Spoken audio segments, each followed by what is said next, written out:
ये बताइए बेटा।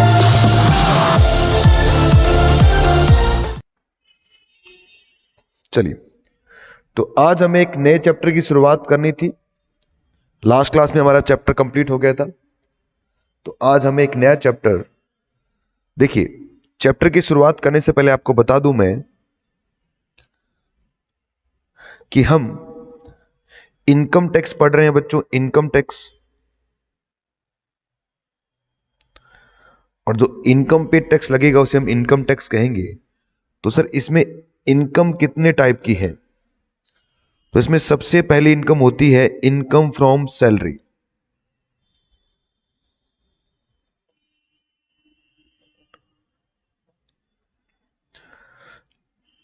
या आप कह सकते हैं ये आपकी पहली हेड ऑफ इनकम है। ओके। दूसरी आपकी हेड ऑफ इनकम आएगी बच्चों इनकम फ्रॉम हाउस प्रॉपर्टी।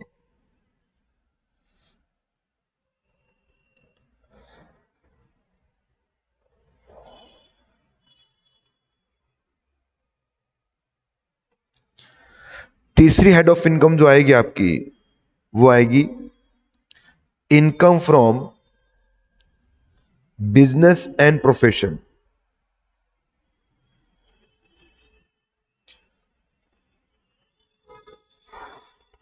चौथी हेड ऑफ इनकम है आपकी income from capital gain.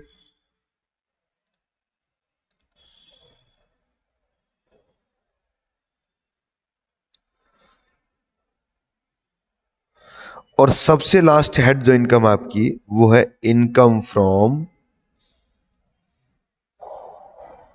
Other sources. ठीक है, तो ये 5 हेड्स ऑफ इनकम है बेटा, इसको हम नाम दिया गया है 5 हेड ऑफ इनकम। ये आपकी है 5 हेड ऑफ इनकम।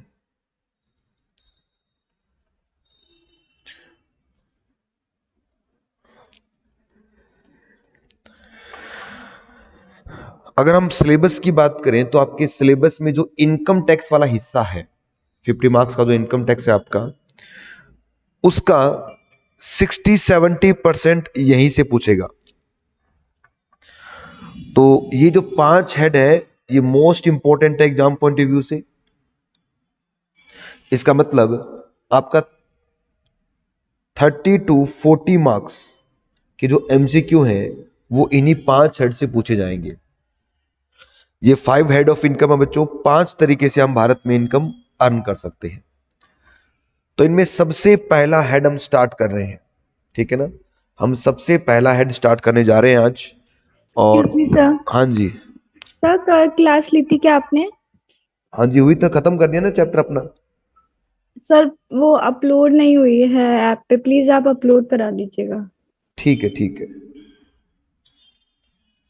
बढ़िया। आगे तो सबसे पहला जो आपका हेड है, वैसे तो सैलरी हेड है, पर मैं आपको पहले आसान सा हेड करवाना चाहूंगा, क्योंकि पता नहीं कंटिन्यू करोगे नहीं करोगे आप।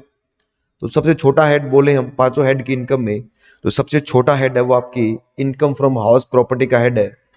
तो हम पहले हाउस प्रॉपर्टी का हेड ही स्टार्ट करेंगे, ठीक है। सबसे पहले हम हाउस प्रॉपर्टी का हेड ही हम स्टार्ट करेंगे। एक मिनट,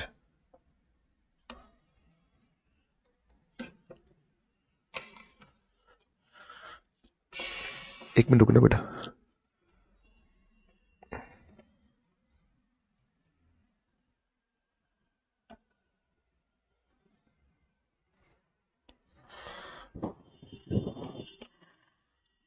देखो, तो मेरे साथ साथ लिखना स्टार्ट करेंगे आप एक नई कॉपी के अंदर इनकम फ्रॉम हाउस प्रॉपर्टी।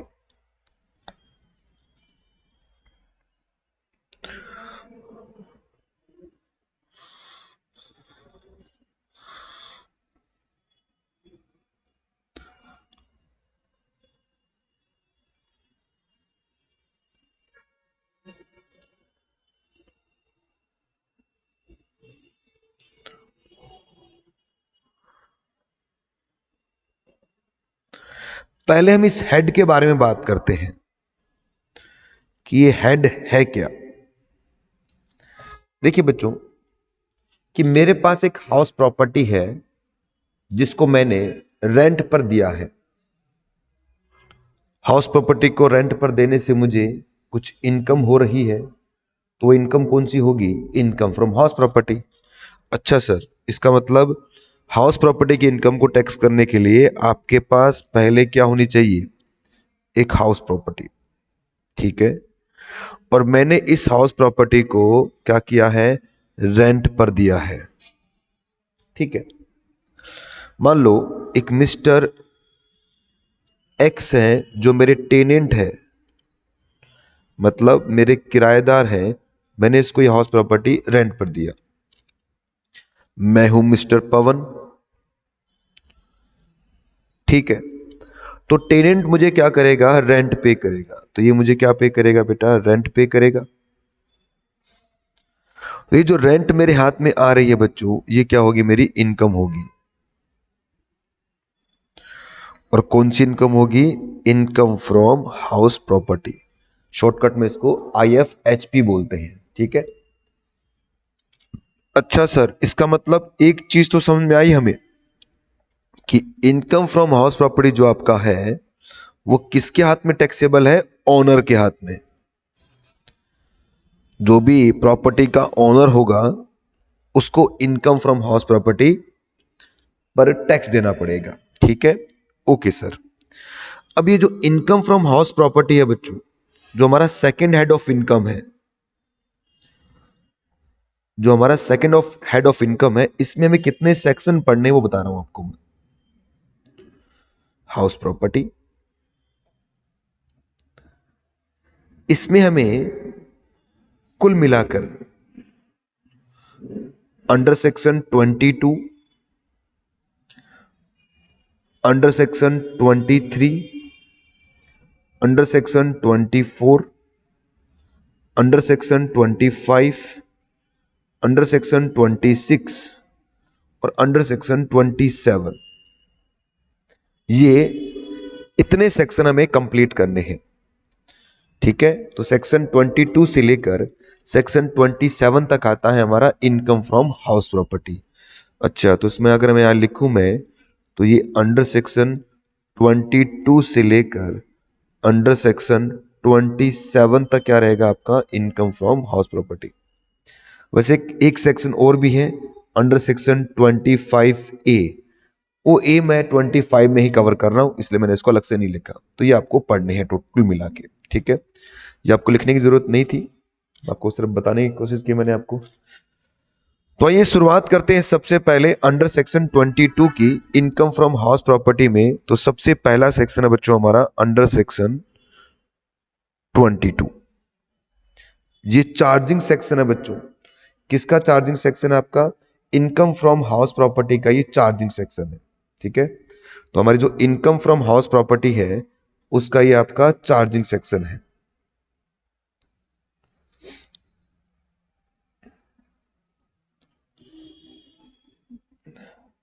चलो, तो सबसे पहले लिखना स्टार्ट कीजिए आप, charging section of income from house property.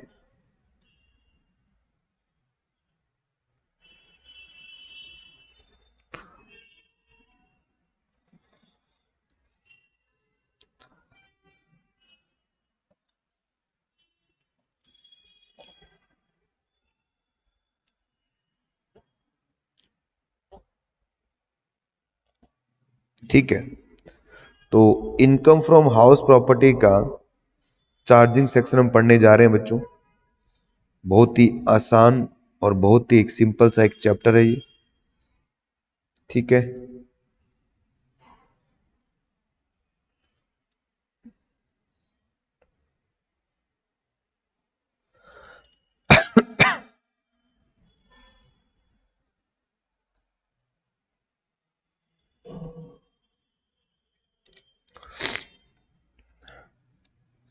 Section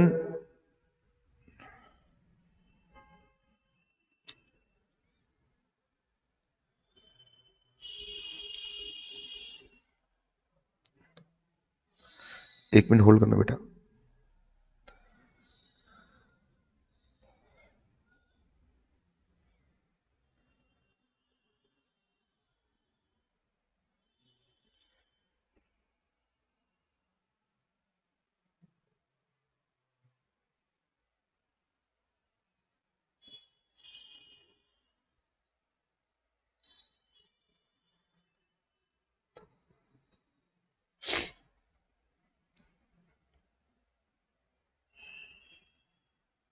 एक minute.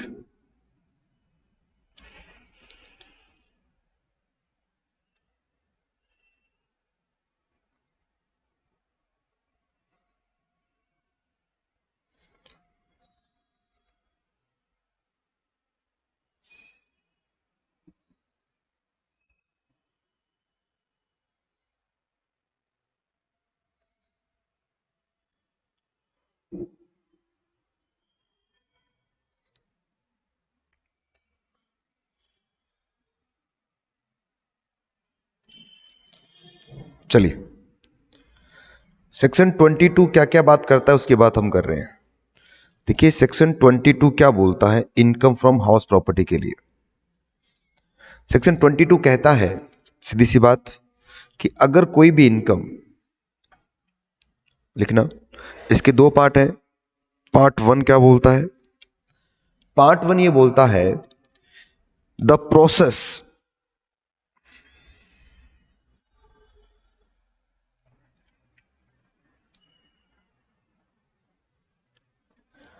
The process of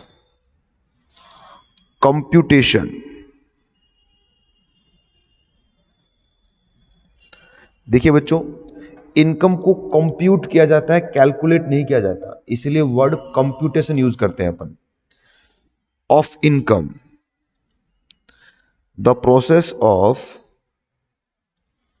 computation of income under head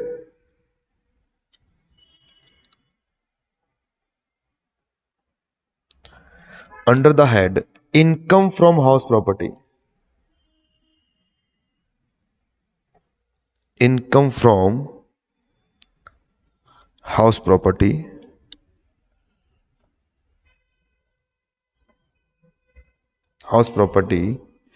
start कहां से होगा? with annual value।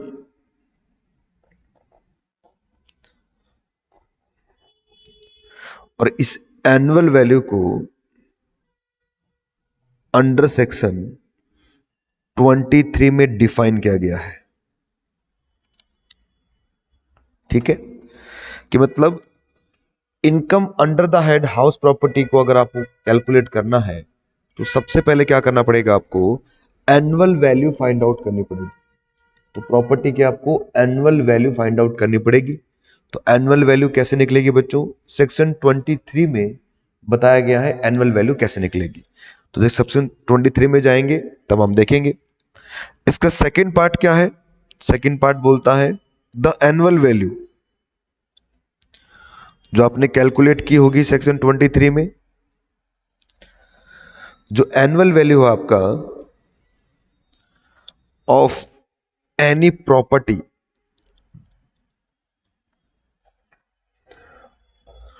किसी भी प्रॉपर्टी की जो एनुअल वैल्यू है वो क्या होनी चाहिए? कंपैरिजिंग,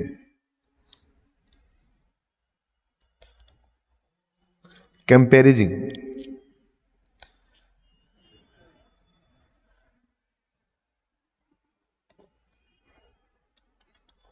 ऑफ बिल्डिंग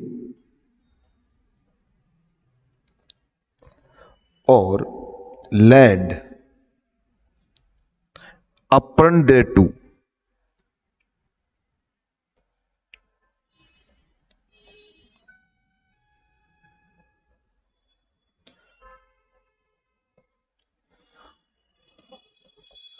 ये अपन देयर टू का मतलब क्या होता है? साथ में लगी हुई। इसका मतलब होता है साथ में लगी हुई भूमि, साथ में जुड़ी हुई, जुड़ी हुई। ठीक है, जुड़ी हुई भूमि कोई है of which SSC is owner SSC is owner of such property.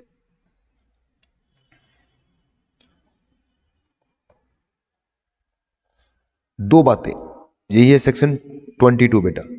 दो बातें कौन कौन सी है? सबसे पहली बात क्या बोला कि सर अगर आपको income from house property calculate करना है, अगर आपको income from house property calculate करना है तो क्या करना पड़ेगा आपको? पहला काम आपको यह करना है कि सर आपको एनुअल वैल्यू फाइंड आउट करना है, उस प्रॉपर्टी का एनुअल वैल्यू फाइंड आउट करना है। पॉइंट नंबर 2, जिसका भी आप एनुअल वैल्यू फाइंड आउट कर रहे हैं वो या तो कोई लैंड होनी चाहिए या लैंड के साथ में लगी हुई कोई भूमि होनी चाहिए। मतलब अगर वो खाली लैंड है, उस पे बिल्डिंग नहीं है, अगर आपको सब पार्ट सेकंड क्या बोलता है, अगर हाउस प्रॉपर्टी को टैक्सेबल करना है तो या तो वो लैंड होनी चाहिए या लैंड में लगी हुई क्या होनी चाहिए बेटा, वो भूमि होनी चाहिए, बिल्डिंग के साथ लगी हुई भूमि होनी चाहिए, सॉरी। तो बिल्डिंग अगर नहीं होगी, वैकेंट लैंड है बच्चों, तो उस पर इनकम फ्रॉम हाउस प्रॉपर्टी नहीं आएगा, वो दूसरे हेड में जाएगी बच्चों। तो income from house property taxable करना है तो दो बातें पता होनी चाहिए। सबसे पहले एनुअल वैल्यू फाइंड आउट करना है आपको, और दूसरी कि जो भी प्रॉपर्टी है वो बिल्डिंग होनी चाहिए या बिल्डिंग के साथ में लगी हुई कोई भी लैंड हो सकती है, जैसे पार्किंग हो गया या फिर गैरेज हो गया या फिर कोई गार्डन हो गया, ये सब चलेगा, पर उस पर बिल्डिंग होना बहुत जरूरी है। अब बिल्डिंग आपकी चाहे कमर्शियल बिल्डिंग हो, चाहे रेजिडेंशियल बिल्डिंग हो, चाहे फैक्ट्री गोडाउन हो, कुछ भी हो, उससे फर्क नहीं पड़ता, बिल्डिंग हो। तो इसमें हमने तीन चीजें और नोट करनी है जो बहुत जरूरी है बच्चों। तीन चीजें। सबसे पहली चीज क्या है देखो इसमें, जो आपको पता होनी चाहिए। सबसे पहली चीज फर्स्ट, अब मैं इसमें कुछ एक्स्ट्रा नोट लिखवा रहा हूं आपको, इस सेक्शन के कुछ एक्स्ट्रा नोट। सबसे पहली बात क्या है बच्चों कि अगर प्रॉपर्टी लेटिंग आउट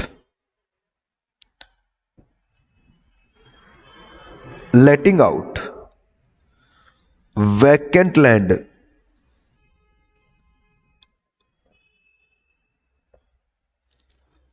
अगर आपने वैकेंट लैंड को लेट आउट किया है, किराए पर दिया है, किसको?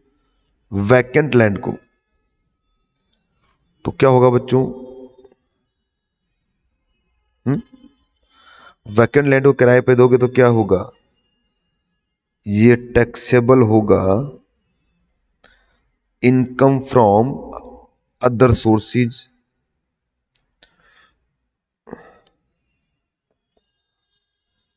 इनकम फ्रॉम अदर सोर्सेज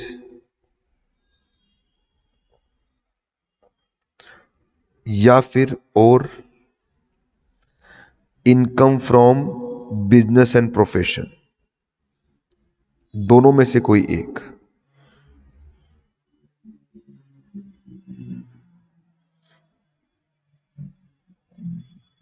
मतलब ये कहां टैक्सेबल नहीं होगा?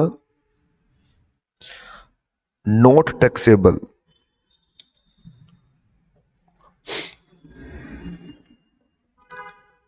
Under head house property.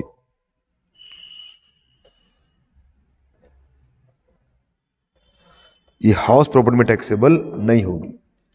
फिर सुनो मैं क्या बोल रहा हूं, फिर सुनिए कि मान लीजिए मेरे पास एक खाली जमीन पड़ी थी, कुछ रामलीला वाले वहां पर आए, उन्होंने कहा पवन जी आपकी जमीन हमें किराए पर दे दीजिए। मैंने कहा क्या करोगे इस जमीन का? वो कहते हैं कि सर हम इसमें रामलीला करेंगे। मैंने कहा अच्छी बात है, करो रामलीला करो, बट मैं इस जमीन को किराए पर देने के बदले में आपसे 2 लाख रुपए लूंगा। तो बेटा ये जो 2 लाख का मुझे जो रेंट मिला है, ये रेंट मेरा इनकम फ्रॉम अदर सोर्सेज में या फिर पीजीवीपी बिजनेस एंड प्रोफेशन में टैक्सेबल होगा। ये रेंट कहां टैक्सेबल नहीं होगा? इनकम फ्रॉम हाउस प्रॉपर्टी में टैक्सेबल नहीं होगा। क्यों नहीं होगा सर? क्योंकि इसके पीछे सीधा सा एक रीजन है। रीजन क्या है? कि वो खाली जमीन है, उस पर बिल्डिंग नहीं है। अगर उस पर बिल्डिंग होती और उस बिल्डिंग को रेंट पे देता मैं, तो ये टैक्सेबल कहां होता आपका? ये टैक्सेबल हो जाता आपका इनकम फ्रॉम हाउस प्रॉपर्टी के अंदर। पर ये कहां पर है बच्चों? ये कहां पर है आपकी ये जमीन? ये बिल्कुल लैंड वैकेंट थी, इसलिए टैक्सेबल नहीं होगी। बताओ, बात समझ में आई सबको? ये क्या पहला नोट समझ में आया मेरा? ये क्या लिखा मैंने? अरे बोलिए भाई। Yes sir. चलिए अगला नोट लिखो बेटा।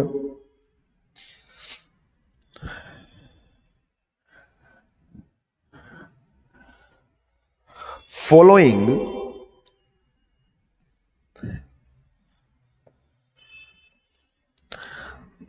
एनुअल वैल्यू ऑफ बिल्डिंग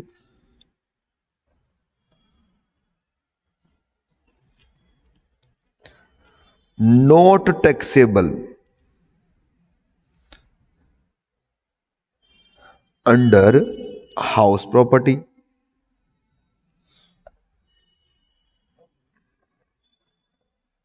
मतलब सर, दो ऐसी इनकम है बच्चों जो हाउस प्रॉपर्टी के अंदर टैक्सेबल नहीं होती। पहली, हालांकि ये बिल्डिंग है, फिर भी ये बिल्डिंग हाउस प्रॉपर्टी में टैक्सेबल नहीं होगी। कब? Portion of building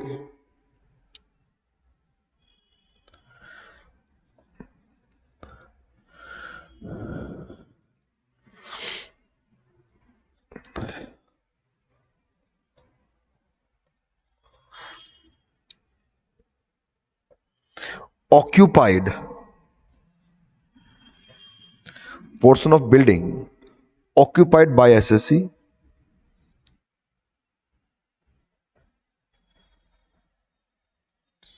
for the purpose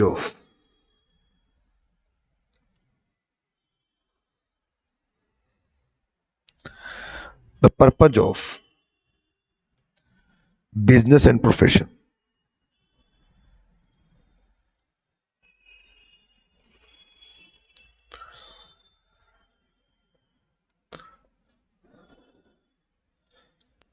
sir हाँ यहाँ जी, पे बिल्डिंग आएगा, आपने प्रॉपर्टी लिख दिया। एक ही बात होती है बेटा। ओके। प्रॉपर्टी का मतलब ऊपर बताया तो है मैंने आपको कि प्रॉपर्टी का मतलब यहां पर क्या होता है? बिल्डिंग और लैंड जो उसके साथ लगी हुई है। चलो भाई, आप कहते हैं तो हम यहां पर बिल्डिंग भी लिख देते हैं। तो बात तो एक ही है ना, हाउस प्रॉपर्टी में प्रॉपर्टी का मतलब बिल्डिंग ही होता है। ठीक है, पॉइंट नंबर 2 देखिए, पहले लिखिए फिर समझाता हूं क्या है ये। पॉइंट नंबर 2, प्रॉपर्टी या बिल्डिंग जो आपको अच्छा लगे लिखिए आप।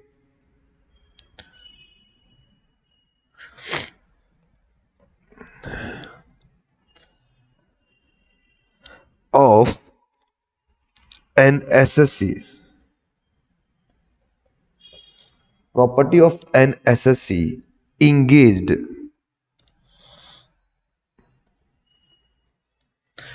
in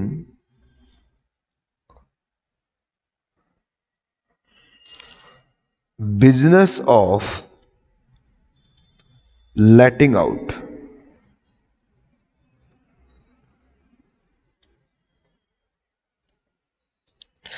of property।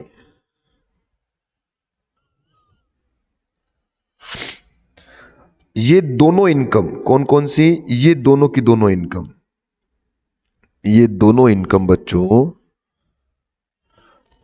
टैक्सेबल होती है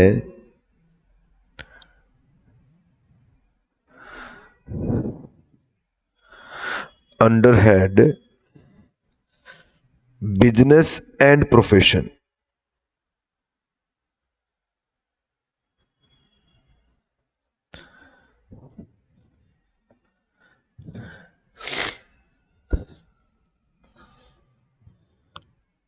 ठीक है, फिर समझिए क्या लिखा मैंने। मैंने लिखा कि सर ये जो दो इनकम है, ये इनकम आपकी इनकम फ्रॉम हाउस प्रॉपर्टी में टैक्सेबल नहीं होती। कौन कौन सी दो इनकम है? सबसे पहली इनकम बताई गई है कि टैक्सेबल ऐसा कोई पोर्शन जो आपने खुद ने ऑक्यूपाई कर रखा है प्रॉपर्टी का या बिल्डिंग का। जैसे मान लीजिए बिल्डिंग है, इस बिल्डिंग का जो ऊपर का फ्लोर है इसमें मैंने अपना खुद का ऑफिस खोला हुआ है, मैं खुद का ऑफिस खोल के बैठा हूं। तो मैं खुद का ऑफिस खोल रखा है मैंने, मतलब ऑनर खुद क्या कर रहा है, उस पर बिजनेस कर रहा है। तो ये इनकम कहां जाएगी उसकी? अगर कमान ली बाई चांस आपने, तो कहां जाएगी? पीजीपी हेड में जाएगी, मतलब बिजनेस एंड प्रोफेशन वाले हेड में जाएगी। या फिर मेरा मेन बिजनेस ही क्या है? प्रॉपर्टी को लेट आउट करना। जैसे आप होटल की बात करते हैं, होटल में प्रॉपर्टी लेट आउट ही तो होती है, और क्या होता है? तो मेरा मेन बिजनेस ही क्या है? प्रॉपर्टी को लेट आउट करना। तो इस केस में भी क्या होगा? इस केस में भी क्या होगा? जितना भी मेरा इनकम आएगा, इनकम फ्रॉम लेट आउटिंग से, वो सारा कौन सा इनकम होगा? बिजनेस का इनकम माना जाएगा, ना कि वो इनकम होगा मेरा हाउस प्रॉपर्टी का इनकम। बताइए, क्या आपको ये दोनों नोट समझ में आए बेटा? एक नोट और लिखो, third.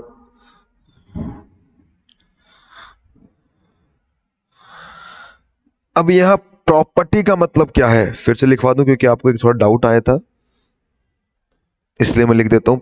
Property include, number 1, building. कौन सी building? Residential building,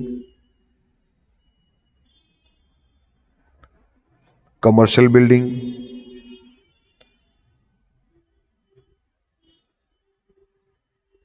office,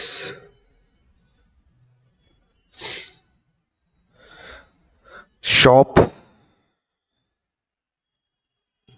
godown,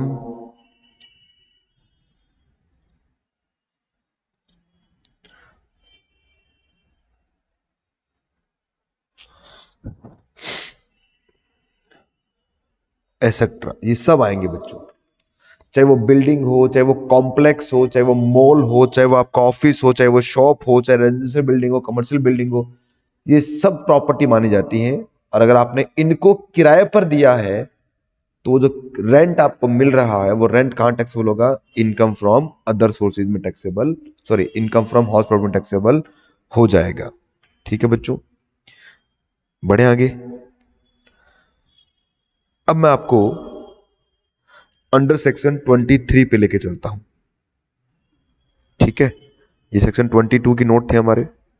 अब लिखो अंडर सेक्शन 23।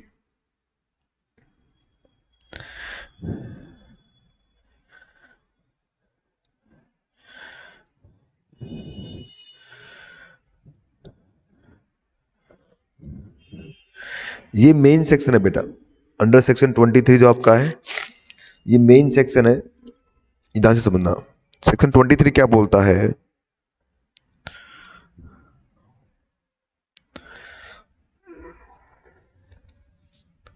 आप लोगों में से पहले किसी ने पढ़ा हुआ है क्या इनकम टैक्स थोड़ा बहुत? सर मैंने पढ़ा हुआ है। पढ़ा हुआ है आपने? जी सर, लॉ में। मतलब आपने बीकॉम कर रखा है, बीकॉम में पढ़ा होगा। Sir BA LLB।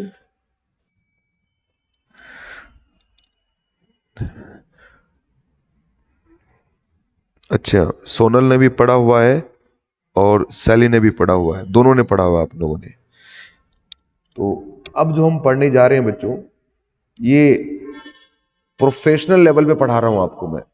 BCom level पे सिर्फ पासिंग मार्क्स के लिए आप पढ़ते थे, 4-5 पॉइंट आपने पढ़ लिए और आपने एग्जाम पास कर दिया। पर प्रोफेशनल लेवल पे ऐसा नहीं होता, थोड़ा बारीकी आपको आनी चाहिए। जब तक आपको बारीकी नहीं आएंगी चीजों की, तब तक आप समझ नहीं पाएंगे। चलिए, आपने तो LLB कर रखा है, तो आप तो उसको ज्यादा समझते हैं कि कितनी एक एक छोटी छोटी पॉइंट, लॉ के अंदर एक एक छोटा छोटा पॉइंट कैसे चीजों को चेंज कर देता है। तो आपने जो बीकॉम के लेवल पे या फिर जहां पर भी आपने इसको पढ़ा है, प्लीज उस चीजों को दिमाग से एक बार निकाल देना और अब मेरे तरीके से इसको पढ़ना स्टार्ट करना। ठीक है ना। हम सब कुछ लिखेंगे क्लास में, आपको लगता है कि लिखने में सर हमें प्रॉब्लम है, हम लिख नहीं पाते, या फिर आप तो हमें नोट्स दे दीजिए। मैं आपको प्रिंटेड नोट्स दे दूंगा बेटा, इसके जो मेरे हाथ के लिखे हुए दूसरी क्लासेस के अंदर है वो मैं आपको दे देता हूँ और उसको रीड करवा दूंगा मैं आपको। अगर आप चाहें तो ये कर सकते हैं अपन। आपको लगता है नहीं सर हम भी आपके साथ साथ लिखेंगे, लिखने का मतलब मैं आपको बोल के नहीं लिखवा रहा, मैं खुद आपके साथ साथ लिख रहा हूँ बेटा। ठीक है, तो जैसा आपको सही लगेगा हम बात कर लेंगे। फिलहाल हाउस प्रॉपर्टी तो मैं आप हाथ से लिखवाऊंगा। अच्छा सोनल, आपने भी एलएलबी किया है, बहुत बढ़िया भाई। मैं बता दूं बेटा, मैंने एक छोटी सी डिग्री ले रखी है सीए की। मैंने सीए किया हुआ है। ठीक है, एलएलबी तो नहीं की भाई हमने, पर मैंने सीए किया हुआ है। और पिछले 11 साल से मैं इनकम टैक्स पढ़ा रहा हूँ, सीए फाइनल, सीएमए फाइनल, और बाकी जितने भी सब्जेक्ट है जहां पर भी इनकम टैक्स है वो सारा मैं पढ़ा रहा हूँ। ठीक है, तो चलिए स्टार्ट करते हैं। Determination of annual value under section 23। तो अंडर सेक्शन 23 में एनुअल वैल्यू कैसे निकलेगी मैं आपको बताने जा रहा हूं। सबसे पहले आप क्या करेंगे, एक छोटा सा डायग्राम बनाएंगे। एनुअल वैल्यू कैसे निकलती है, सबसे पहले आपको निकालनी पड़ेगी gross annual value.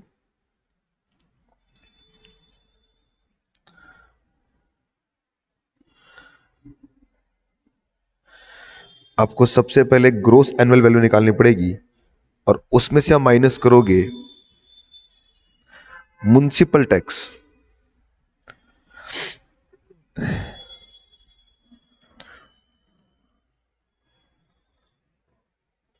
Municipal tax paid by owner.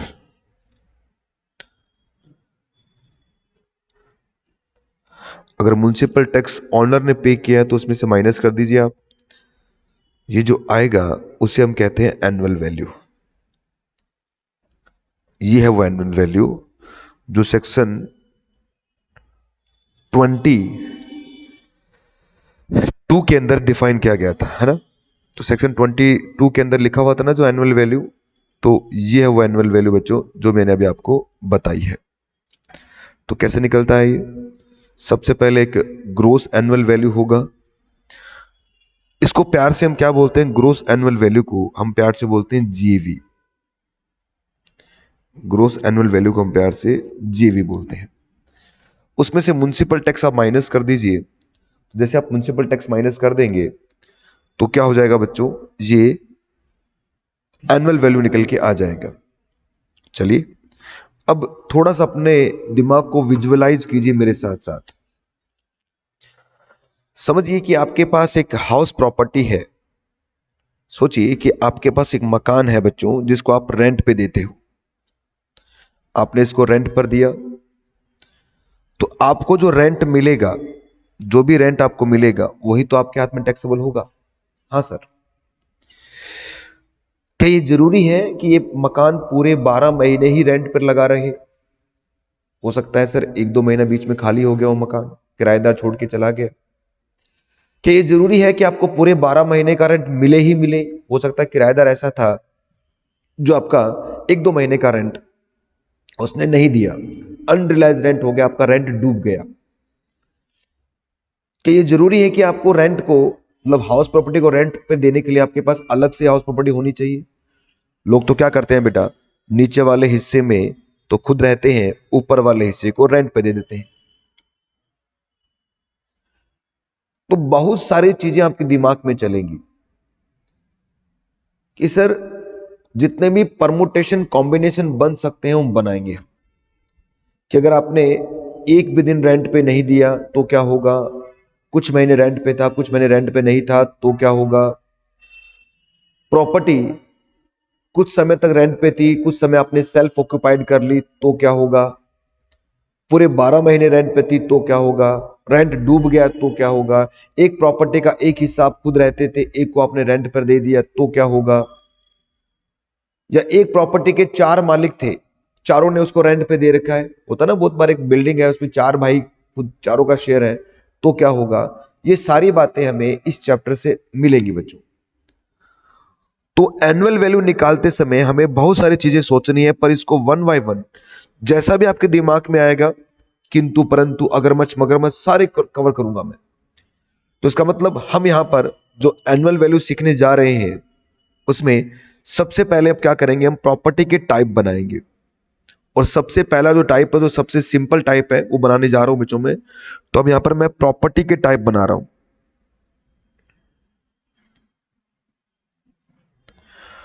Property type number 1, ये कौन सा टाइप है बच्चों? ये सबसे पहला और सबसे बेसिक टाइप है कि प्रॉपर्टी को आपने पूरे 12 महीने तक क्या कर दिया, रेंट पर दे दिया। Where the property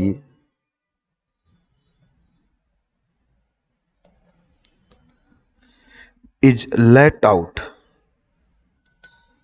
where the property is let out throughout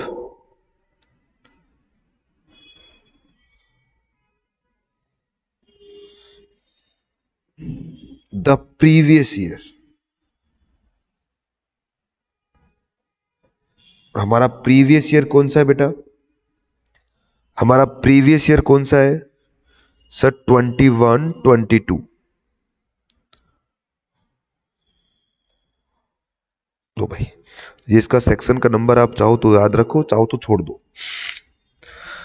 कि अगर आपने property through out the previous year का मतलब क्या हो गया बच्चों? पूरे 12 महीने आपने प्रॉपर्टी को रेंट पर दिया है। 12 मंथ तक आपने क्या किया है? प्रॉपर्टी को रेंट पर दिया है, लेट आउट किया है पूरे 12 महीने। तो उस प्रॉपर्टी का जीएनएवी या जीएवी कैसे निकलेगा, या एनुअल वैल्यू कैसे निकलेगा? तो सबसे पहले मुझे जीएवी ढूंढना है, क्योंकि जीएवी में से म्युनिसिपल टैक्स कम करेंगे तभी तो आपका एनुअल वैल्यू आएगा। तो ऐसी प्रॉपर्टी का ग्रोस एनुअल वैल्यू कैसे निकलता है?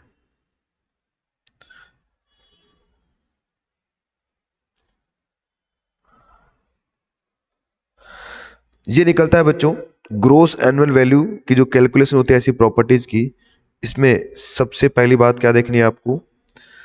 आपको देखना है एक्सपेक्टेड रेंट। ये क्या होता है अभी बताऊंगा आपको, पर लिखो पहले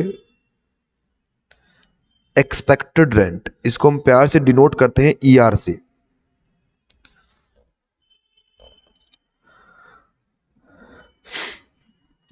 और सेकंड है बच्चों actual rent.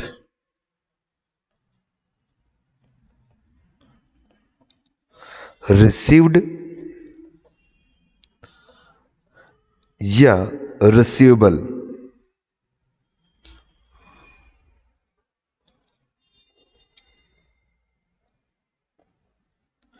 During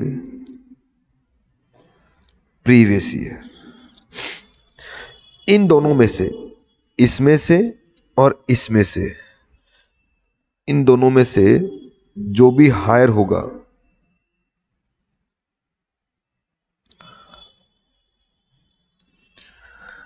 which average higher, ये क्या बन जाएगा? जो हायर होगा वो क्या बनेगा बेटा? ये बनेगा जीएवी, मतलब ग्रोस एनुअल वैल्यू, मतलब ग्रोस एनुअल वैल्यू। फिर समझिए, सबसे पहली प्रॉपर्टी टाइप हम पढ़ने जा रहे हैं बच्चों। और ये सबसे पहली प्रॉपर्टी का टाइप क्या है? ये टाइप है कि प्रॉपर्टी को आप रेंट पर दे दीजिए और उससे जो भी आपको रेंट मिलता है वो टोटल रेंट या एक्सपेक्टेड रेंट। एक्सपेक्टेड रेंट क्या है बेटा? गवर्नमेंट ने एक डिफाइन कर रखा है कि कम से कम इतना रेंट तो इस प्रॉपर्टी से आना ही चाहिए, उसे बोलते हैं एक्सपेक्टेड रेंट। ये कैसे कैलकुलेट होता है, ये क्यों सेक्शन लेके आए, उसकी बातें हम करेंगे। पर फिलहाल अगर हम पहले फॉर्मूले की तरफ जाएं तो ईआर और एआर, एआर मतलब एक्चुअल रेंट, ईआर मतलब एक्सपेक्टेड रेंट, इन दोनों में जो भी ज्यादा होगा वो क्या बन जाएगा? जीवी बन जाएगा। बताओ बात समझ में आ रही है क्या आपको? कि सर एक्सपेक्टेड रेंट और actual rent which ever is more, क्या बनेगा आपका, जीएवी बनेगा। यहां तक बात समझ में आई बेटा आपको ये?